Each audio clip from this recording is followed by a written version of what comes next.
क्या आपने कभी सोचा है कि एक छोटा सा साधारण राज्य पूरी दुनिया पर राज करने वाला एक विशाल साम्राज्य कैसे बन जाता है? सिकंदर की विश्व विजय से लेकर शक्तिशाली मौर्य वंश और चाणक्य की अचूक नीतियों तक, आज हम इतिहास के कुछ ऐसे ही गहरे राज खोलने वाले हैं। तो तैयार हो जाइए बच्चों। नए एनसीईआरटी सत्र 2026-27 के कक्षा 7 इतिहास का आपका चैप्टर है 5 साम्राज्यों का उदय के लिए स्वागत है आपके अपने चैनल सोशल विद सविता पर। तो चलिए इस ऐतिहासिक सफर की शुरुआत करते हैं। चैनल पर नए हैं तो चैनल को सब्सक्राइब कर लेंगे, वीडियो को लाइक करेंगे और अपने दोस्तों में शेयर करना ना भूलें बच्चों, ठीक है। तो चलिए शुरू करते हैं। पाठ के शुरुआत में हम पहले बुक के क्वेश्चंस करेंगे जो कि बुक के लास्ट में दिए जाते हैं, और 3 महत्वपूर्ण क्वेश्चंस जो आपके बुक के चैप्टर के स्टार्ट में दिए जाते हैं, चैप्टर के स्टार्टिंग में भी दिए जाते हैं, उसको भी हम करेंगे। उसके साथ हम अन्य और भी जो चैप्टर के बीच से पूछे जाते हैं उस क्वेश्चन को भी करेंगे, जो कि पेपर का ट्रेंड अभी आपने देखा होगा। तो ट्रेंड चेंज हो चुका है, क्वेश्चंस आपके लास्ट वाले से नहीं पूछे जाते हैं, उससे तो पूछे जाते हैं कभी कभार, लिए तो ज़्यादातर अब आपके चैप्टर के बीच से ही क्वेश्चन पूछे जाते हैं। तो इसको देखते हुए हमने आपके लिए क्वेश्चन रेडी किए हैं। तो चलिए शुरू करते हैं ज़्यादा देर ना करते हुए। तो पहला क्वेश्चन है आपका, क्वेश्चन नंबर 1 है आपका, साम्राज्य की विशेषताएं क्या है और यह राज्य से किस प्रकार भिन्न है, इसकी व्याख्या कीजिए। तो उत्तर हो जाएगा बच्चों आपका, साम्राज्य अनेक छोटे छोटे राज्यों या क्षेत्रों का एक बहुत बड़ा संघ होता है जिस पर एक सर्वोच्च राजा सम्राट शासन करता है। राज्य आकार में छोटा होता है जबकि साम्राज्य बहुत विशाल होता है और उसमें कई राज्य शामिल होते हैं, ठीक है बच्चों। अब चलते हैं प्रश्न नंबर 2 पर, राज्यों से साम्राज्यों में परिवर्तन के लिए महत्वपूर्ण कारक क्या है। तो उत्तर हो जाएगा आपका, राज्य से साम्राज्य बनने में मजबूत सेना, लोहे के हथियारों का उपयोग, कृषि में वृद्धि, उपजाऊ भूमि और व्यापार से मिलने वाला धन सबसे महत्वपूर्ण कारक थे, ठीक है बच्चों। अब चलते हैं प्रश्न नंबर 3 पर।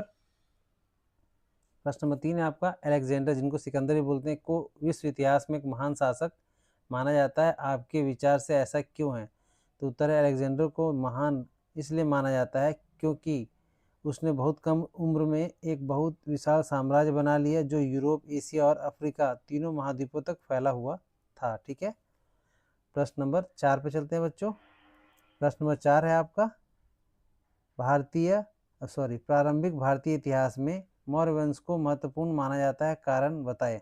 तो उत्तर होगा इसका बच्चों, मौर्य वंश महत्वपूर्ण है क्योंकि चंद्रगुप्त मौर्य ने भारत के छोटे एक बहुत बड़े हिस्से को जीतकर एक साथ जोड़ा। इस वंश ने एक मजबूत प्रशासन, अच्छी न्याय प्रणाली और व्यापार को बेहतरीन व्यवस्था की शुरुआत की।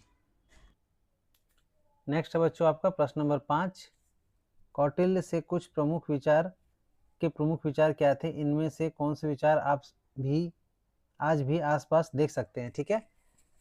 तो प्रश्न क्या बच्चों, फिर से ध्यान से देखें, कौटिल्य के कुछ प्रमुख विचार क्या थे, इनमें से कौन से विचार आप आज भी आसपास देख सकते हैं। तो चलिए बच्चों उत्तर पे चलते हैं। उत्तर, कौटिल्य कौन थे। तो कौटिल्य चाणक्य को ही कौटिल्य भी के नाम से भी जाना जाता था। कौटिल्य का प्रमुख विचार था कि एक राजा को हमेशा अपनी प्रजा की भलाई और सुख के लिए काम करना चाहिए। आज भी हमारी सरकारें इसी विचार पर काम करते हुए जनता के कल्याण के लिए सड़कें बनवाने और सुरक्षा जैसे काम करती हैं, ठीक है बच्चों। अब चलते हैं नेक्स्ट क्वेश्चन पे, प्रश्न नंबर 6 पर। तो प्रश्न नंबर 6 है आपका, अशोक और उसके साम्राज्य के बारे में असाधारण बातें क्या थी, उनमें से कौन सी बातें आज भी भारत को प्रभावित करती रही हैं और क्यों। तो उत्तर बच्चों, कलिंग युद्ध में हुए भारी विनाश को देखकर अशोक ने हमेशा के लिए युद्ध त्याग दिया और शांति व धर्म का मार्ग अपनाया। यह एक शक्तिशाली राजा के लिए बहुत असाधारण बात थी। उनकी शांति की नीति और उनके प्रतीक जैसे सारनाथ का व सिंह स्तंभ और अशोक चक्र आज भी भारत के राष्ट्रीय प्रतीक हैं, जो हमें हमेशा सत्य और शांति का संदेश देते हैं, ठीक है बच्चों। आप चलते हैं नेक्स्ट क्वेश्चन पे। प्रश्न नंबर 7 है आपका, प्रश्न नंबर 7 है, अशोक के उपरोक्त शिलालेख को पढ़ने के उपरांत क्या आपको लगता है कि वे अन्य धार्मिक विश्वासों और विचारधाराओं के प्रति सहिष्णु थे। तो उत्तर है बच्चों, हाँ, सम्राट अशोक अन्य सभी धर्मों के प्रति बहुत सहिष्णु थे। शिलालेख से स्पष्ट होता है कि वे ब्राह्मणों, जैनियों, बौद्धों और आजीविकों आदि का सम्मान करते थे। उन्होंने सभी संप्रदायों की भलाई के लिए अपने अधिकारी नियुक्त किए थे, ठीक है बच्चों। आप चलते हैं नेक्स्ट क्वेश्चन पे, प्रश्न नंबर 8 पर। प्रश्न नंबर 8 है बच्चों, ब्राह्मी लिपि एक लेखन प्रणाली थी जिसका प्राचीन भारत के व्यापक रूप से उपयोग किया जाता था। इस लिपि के बारे में अधिक जानने का प्रयास कीजिए। जहाँ भी आवश्यक हो अपने शिक्षक की सहायता लीजिए। एक लघु कार्य परियोजना बनाएं और इस दौरान अपने ब्राह्मी लिपि के बारे में कुछ भी सीखा हो तो उसे संलग्न कीजिए। ठीक है, अटैच करना है मतलब। तो उत्तर हो जाएगा इसका, ब्राह्मी लिपि प्राचीन भारत की सबसे प्रमुख लिपि थी। सम्राट अशोक के ज़्यादातर संदेश शिलालेख इसी लिपि में लिखे गए थे। आज हम जो हिंदी देवनागरी लिखते हैं वो भी ब्राह्मी लिपि से ही विकसित हुई है। यह आपकी परियोजना का मुख्य बिंदु हो सकता है। ठीक है बच्चों, अब चलते हैं नेक्स्ट क्वेश्चन पे, प्रश्न नंबर 9 पर। तो प्रश्न नंबर 9 है आपका, मान लीजिए कि आपको तीसरी शताब्दी के में कौशाम्बी से कावेरीपट्टनम की यात्रा करनी है। आप यह यात्रा कैसे करेंगे? इस यात्रा के दौरान आप कहाँ कहाँ ठहरेंगे? आपको इसमें कितना समय लगेगा? तो उत्तर हो जाएगा बच्चों इसका, उस समय यह लंबी यात्रा दक्षिणापथ जैसे प्रमुख व्यापारिक मार्गों से की जाती होगी। यातायात के लिए घोड़ों, बैलगाड़ियों या नावों का उपयोग किया जाता होगा। रास्ते में हम सांची, प्रतिष्ठान और अमरावती जैसे प्रमुख नगरों में ठहर सकते थे। इस पूरी यात्रा में कई महीनों का समय लगता होगा। ठीक है बच्चों, इस तरह से आपका प्रश्न नंबर 9 कंप्लीट होता है। अब हम चलते हैं महत्वपूर्ण प्रश्न पर, जो कि पार्ट के स्टार्टिंग में आपके 3 क्वेश्चंस दिए गए थे वो तो हैं, साथ में हमने जो चैप्टर के बीच से क्वेश्चन बन सकते थे वो भी आपके लिए बनाया है। तो आप उसको भी नोट जरूर कर लीजिएगा अपनी कॉपी में, जिससे आपको पेपर के टाइम पे ज़्यादा दोबारा से पूरा चैप्टर पढ़ने की जरूरत नहीं पड़ेगी। आप उन क्वेश्चंस को कर लेंगे तो आपको पूरा रिवीजन हो जाएगा। ठीक है, तब चलते हैं प्रश्न नंबर 1 से स्टार्ट करते हैं इसमें। प्रश्न नंबर 1 है आपका, साम्राज्य क्या होता है? तो उत्तर हो जाएगा, साम्राज्य अनेक छोटे छोटे राज्यों अथवा क्षेत्रों का एक संघ होता है। इन क्षेत्रों पर एक अत्यंत शक्तिशाली शासक या शासक समूह सम्राट शासन करता है। यद्यपि छोटे क्षेत्रों में अपने राजा हो सकते हैं किंतु वे सभी सम्राट के अधीन होते हैं। ठीक है बच्चों, प्रश्न नंबर 2 है आपका, साम्राज्यों का उदय कैसे हुआ और उन्होंने भारतीय सभ्यता को कैसे आकार दिया? तो उत्तर हो जाएगा बच्चों, शक्तिशाली राजाओं द्वारा छोटे राज्यों को जीतने और सैन्य शक्ति व व्यापार पर नियंत्रण करने के लिए साम्राज्यों का उदय हुआ। इन्होंने व्यापार, कला, अच्छे प्रशासन और शांति को बढ़ावा देकर भारतीय सभ्यता का विकास किया। ठीक है बच्चों, अब चलते हैं नेक्स्ट क्वेश्चन पे। प्रश्न नंबर 3 है आपका, प्रश्न नंबर 3 है आपका, राज्य से साम्राज्य बनने में कौन कौन से तत्व सहायक हुए? तो उत्तर हो जाएगा, राज्य से साम्राज्य बनने में अच्छी सेना, उपजाऊ भूमि, लोहे के कृषि औजारों व हथियारों का प्रयोग और व्यापार में वृद्धि सबसे बड़े सहायक तत्व थे। ठीक है बच्चों, अब चलते हैं नेक्स्ट क्वेश्चन पे, प्रश्न नंबर 4 पर। तो बच्चों क्वेश्चन नंबर 4 पे चलते हैं। क्वेश्चन नंबर 4 है आपका, छठी शताब्दी सामान्य संवत पूर्व से दूसरी शताब्दी सामान्य संवत पूर्व तक का जीवन कैसा था?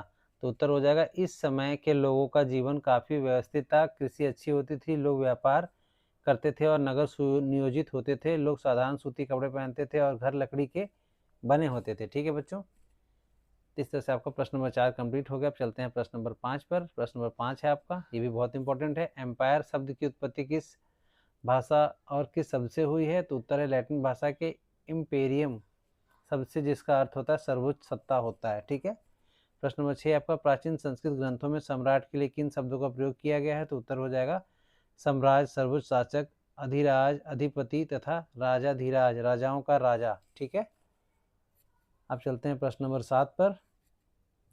प्रश्न नंबर 7 है आपका, अधीन राज या सामंत का क्या अर्थ है? तो उत्तर हो जाएगा, अधीन राज या सामंत वह शासक होता था जिसने सम्राट के समक्ष समर्पण कर दिया हो और सम्राट को सम्मान स्वरूप भेंट, मुद्रा, स्वर्ण, अनाज देता हो। ठीक है, प्रश्न नंबर 8 है, ये भी इंपॉर्टेंट है, श्रेणियां गिल्ड्स क्या थी? तो उत्तर हो जाएगा, ये व्यापारियों, शिल्पकारों, साहूकारों और कृषकों के प्रभावशाली संगठन होते थे जो सामूहिक रूप से कार्य करते थे। ठीक है, अब चलते हैं प्रश्न नंबर 9 पर।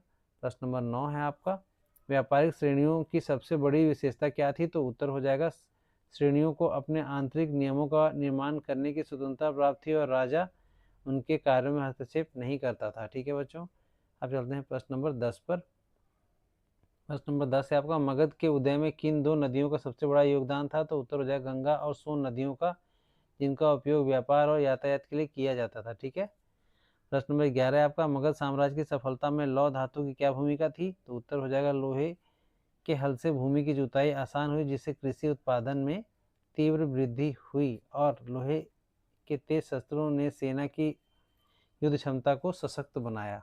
ठीक है, अब चलते हैं प्रश्न नंबर 12 पे। प्रश्न नंबर 12 है आपका, अजात शत्रु के समकालीन दो महान धार्मिक व्यक्तित्व कौन थे? तो उत्तर हो जाएगा सिद्धार्थ गौतम बुद्ध और वर्धमान महावीर। ठीक है, प्रश्न नंबर 13 आपका, नंद वंश की स्थापना किसने की थी? तो उत्तर होगा 5वीं शताब्दी के समान संवतपुर के लगभग महापद्यनंद ने नंद वंश की स्थापना की थी। ठीक है, प्रश्न नंबर 14 है आपका, प्राचीन संस्कृत ग्रंथ अष्टाध्यायी की रचना किसने की थी? तो उत्तर है प्रसिद्ध व्याकरणाचार्य पाणिनि ने की थी। ठीक है,